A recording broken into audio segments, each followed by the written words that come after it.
దేవుని నామమునకు మహిమ కలుగునుగాక. ప్రభునందు ప్రియమైన దేవుని బిడ్డలారా, అందరికీ ప్రభు అయిన యేసుక్రీస్తు నామంలో శుభవందనాలండి. చిన్న ప్రార్థన చేసుకుందాం.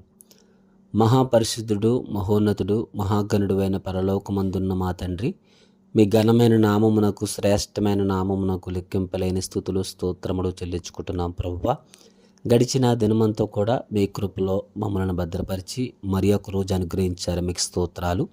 ఈ సమయంలో వాక్యము ధ్యానిస్తుండగా మాతో మీరు మాట్లాడి బలపరచమని, మీ కృపను చూపించమని యేసుక్రీస్తు వారి నామమున ఈ ప్రార్థన అడిగి వేడుకొంచున్నాం తండ్రి, ఆమెన్. ప్రతి శుక్రవారము మనం ప్రభు సన్నిధిలో మరి విజ్ఞాపన ప్రార్థన గురించి లేదా ఉపవాస ప్రార్థన దినం కనుక ఈరోజు ప్రతి శుక్రవారం కూడా ప్రార్థన అనే అంశం గురించి మనం ధ్యానిస్తూ వస్తున్నామండి. ఈ దినమును కూడా మరొక ప్రార్థన అంశం ధ్యానించుకుందాం. యబ్బేజు ప్రార్థన మనం ధ్యానించుకుందాం. యబ్బేజు చేసిన ప్రార్థన. దినవృత్తాంతముల మొదటి గ్రంథము 4వ అధ్యాయము 9-10 వచనాల్లో మరి యొక్క యబ్బేజును గురించి రాయబడింది. చదువుతున్నాను. యబ్బేజు తన సహోదరుల కంటే ఘనము పొందినవాడయుండెను. వేదన పడి ఇతని కంటినని అతని తల్లి అతనికి యబ్బేజు అని పేరు పెట్టెను. యబ్బేజు ఇశ్రాయేలుల దేవుని గురించి మొరపెట్టి, నీవు నన్ను నిత్యముగా ఆశీర్వదించి నా సరిహద్దును విశాలపరిచి నీ చెయ్యి నాకు తోడుగా ఉండదయచేసి నాకు కీడు రాకుండా దానిలో నుంచి నన్ను తప్పించుము అని ప్రార్థింపగా, దేవుడు అతడు మనవి చేసిన దానిని అతనికి దయచేసెను. ప్రియులారా, ప్రార్థన పరిస్థితులను మారుస్తుంది. ప్రార్థనగా దేవునితో సంభాషించుట లేదా దేవునితో మాట్లాడుట. ప్రార్థన దేవునితో సహవాసము చేయుట.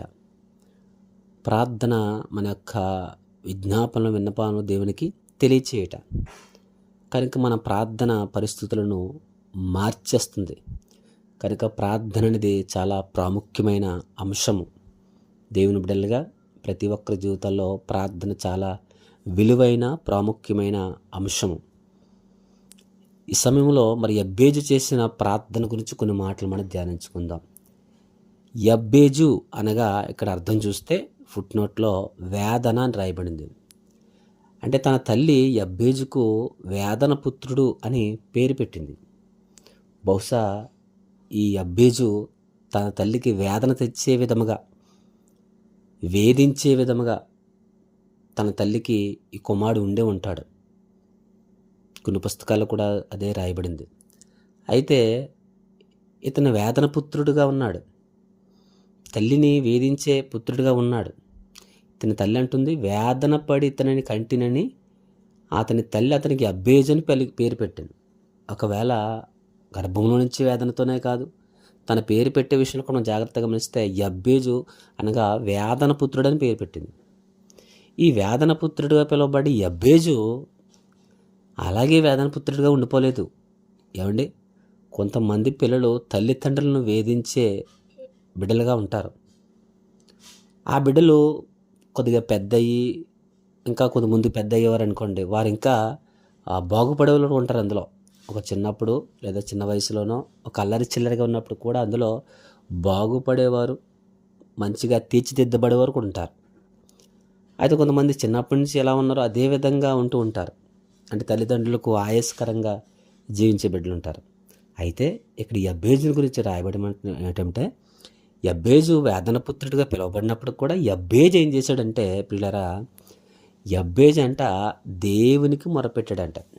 ఆవిడ పిల్లరా, ఈరోజు ఎవరమైనప్పుడు కూడా, ఏ వయసు వారైనప్పుడు కూడా మనము దేవునికి మొరపెట్టినప్పుడు, దేవుని దగ్గర విజ్ఞాపన చేసినప్పుడు, దేవుని దగ్గర మనం ప్రార్థించి కనిపెట్టుకున్నప్పుడు, ఇక్కడ యబ్బేజు చేసిన ప్రార్థనకు చాలా చక్కని జవాబు వచ్చింది. యబ్బేజు ఏమని ప్రార్థన చేశాడో తెలుసండి? చదువుతున్నాను 10వ వచనం.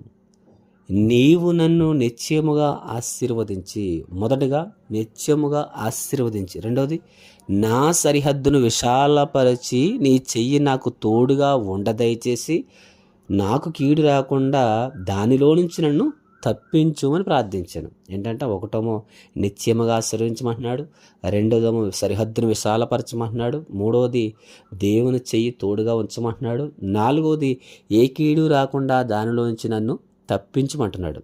అవును ప్రియులారా, 4 అద్భుతమైన మాటలు మరి యొక్క యబ్బేజు దేవుని సన్నిధిలో దేవుని దగ్గర ప్రార్థిస్తున్నాడు. అవును ప్రియులారా, చక్కని ప్రార్థన ఇది. ఒకటంటే నిత్యముగా ఆశీర్వదించమంటున్నాడు. అవును, దేవుణ్ణి ఆశీర్వదించమనడం తప్పేం కాదు. తర్వాత ఇదే మాటలు మనం చూస్తే నీ చెయ్యి నాకు తోడుగా ఉంచమంటున్నాడు. ప్రియులారా, దేవుని బిడ్డలుగా అన్నిటికంటే విలువైన శ్రేష్టమైన ఆశీర్వాదం ఏంటంటే దేవుని తోడు మనం కలిగి జీవించాలి.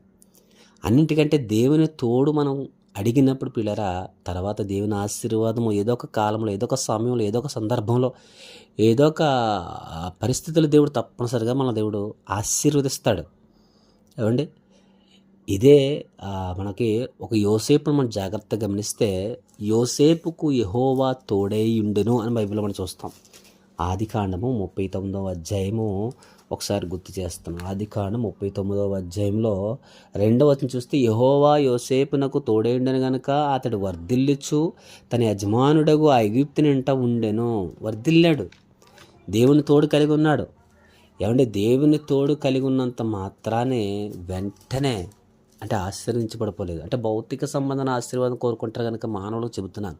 అంటే వెంటనే ఆ ఆశీర్వాదం కాదు, దేవుని తోడు మాత్రం యోసేపు కలిగి ఉన్నాడు. వెంటనే ఆయన దీవించబడిపోలేదు. తర్వాత మనం చూస్తే తర్వాత యోసేపుని దేవుడు బహుగా ఆశీర్వదించాడు. దేవుని తోడైతే యోసేపు కలిగి ఉన్నాడు. యోసేపుకు దేవుని తోడు ఉంది కనుకనే యోసేపు బహుగా దీవించబడ్డాడు, ఆశీర్వించబడ్డాడు. ఇప్పుడు యబ్బేజు కూడా ఏమడుగు తెలుసా, నీ చెయ్యి నాకు తోడుగా ఉంచి. అవును, దేవుని చెయ్యి, దేవుని తోడు మనకుందనుకోండి పిల్లరా, దేవుడు మనలను ఆశీర్వదిస్తాడు. మొదటిగా దేవుని తోడు కావాలని అడగాలి. ఇక్కడ యబ్బేజు అడుగుతున్న మాటలు మన జాగ్రత్తగా, ఒకటో నిత్యముగా ఆశీర్వించమంటున్నాడు, రెండోది తన సరిహద్దును విశాలపరచమంటున్నాడు. అవును, మన సరిహద్దులను విశాలపరిచే దేవుడు, మన సరిహద్దులను కట్టే దేవుడు, మన సరిహద్దులలో ఆయన తోడు మనకున్నప్పుడు పిల్లరా మనము ఆశీర్వదించబడతాం. అంతేగా దానిలో నుంచి ఏ కీడు రాకుండా నాకు ఏ కీడు రాకుండా దయచేసి నాకు కీడు రాకుండా దానిలో నుంచి నన్ను తప్పించుము. అవును, ఏ కీడు రాకుండా నన్ను తప్పించు ప్రభువా అని 4వదిగా ప్రార్థన చేస్తున్నాడు. అవును, మన ప్రార్థన పిల్లరా మన పరిస్థితులను మార్చివేస్తుంది. ఏ విధంగా యబ్బేజు ప్రార్థన చేశాడో అటువంటి ప్రార్థన అనుభవం మనకు ఉండాలి. అటువంటి ప్రార్థన జీవితం మనకు అది జీవించాలి. అటువంటి ప్రార్థన మనం చేసినప్పుడు తర్వాత మనం చూసి దేవుడు అతడు మనం చేసిన దానిని అతనికి దయచేసను, దేవునికి మహిమ కలుగును గాక. అవును, యబ్బేజు చేసిన ప్రార్థనకు దేవుడు జవాబిచ్చాడు. ఈరోజు మన ప్రార్థనకి దేవుడు జవాబిస్తాడు.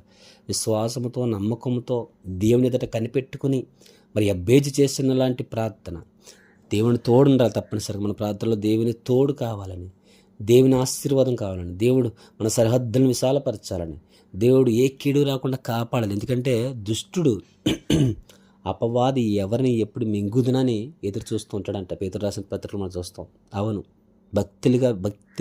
భక్తిలో ఎదిగేవారిని, దేవునిలో ఎదిగేవారిని, ప్రత్యేకంగా దేవుని ఎదుట మరి కనిపెట్టుకుని దేవునితోనే మరి జీవించాలనుకుని ఒక తీర్మానం తీసుకున్న వారిని ప్రత్యేకంగా ఎవరిని ఎప్పుడు మింగుదిన అపవాది చూస్తూ ఉంటాడు.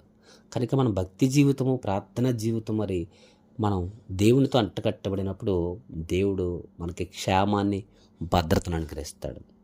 అక్కడ యబ్బేజుకి ఇచ్చాడు. యబ్బేజు అంటున్నాడు, యబ్బేజు తన తల్లి అంటుంది వేదన పుత్రుడు అంటుంది, కానీ యబ్బేజు మాత్రం తన జీవితాన్ని మార్చేసుకున్నాడు. దేవుడి దగ్గర కనిపెట్టుకుని, దేవుడి దగ్గర ప్రార్థించి. ఈరోజు మనం కూడా ఇటువంటి వారమైనప్పుడు కూడా, అది ఏ వయసులో ఉన్న వారమైనప్పుడు కూడా మనము దేవుని దగ్గర ప్రార్థించి కనిపెట్టుకున్నప్పుడు మన పరిస్థితులు కూడా దేవుడు మార్చివేయగలడు. యబ్బేజు పరిస్థితులు, తనకున్న వేదన పుత్రుడని ఆ పేరు కలిగిన యబ్బేజు జీవితం అంతా కూడా మారిపోయింది. ఇక్కడ దేవుడు తన ప్రార్థన ఆలకించాడు. మన ప్రార్థన దేవుడు ఆలకిస్తే మన పరిస్థితులు మార్చివేయబడతాయి. యబ్బేజు చేసిన లాంటి ప్రార్థన మనం చేసినప్పుడు మన సరిహద్దుల కొరకు, మన జీవితాల కొరకు, దేవుని తోడు కొరకు, ఏ కీడు రాకుండా కాపాడమని, అంతేకాదు ఆశీర్వదించమని అంటే దేవుని తోడు కావాలని ఈ విధమైన ప్రార్థన మనం చేసినప్పుడు దేవుడు మన జీవితంలో కూడా గొప్ప కార్యం చేస్తారని తెలియజేస్తే కొద్ది మాటలు ముగిస్తుంది. చిన్న ప్రార్థన. పరిశుద్ధ జీవము గల దేవుడు మీకు వందనాలు. మీ వాక్కు ధర్మములు దర్శించండి, మీకు వందనాలు. ఎబ్బేజీలా చేసిన ప్రార్థనను మాకు దయచేయండి ప్రభువా. కృప చూపించండి. ఎవరైతే ప్రార్థన అసలు దయచేయండి. ఎవరైతే అనారోగ్యాలతో బాధపడుతున్న స్వస్థపరచమని, ప్రతి కుటుంబాల చుట్టూ మీకు ఆపుదలు దయచేయమని యేసుక్రీస్తు వారి నామమున ప్రార్థన వేడుకొచ్చున్నాం తండ్రి. ఆమేన్.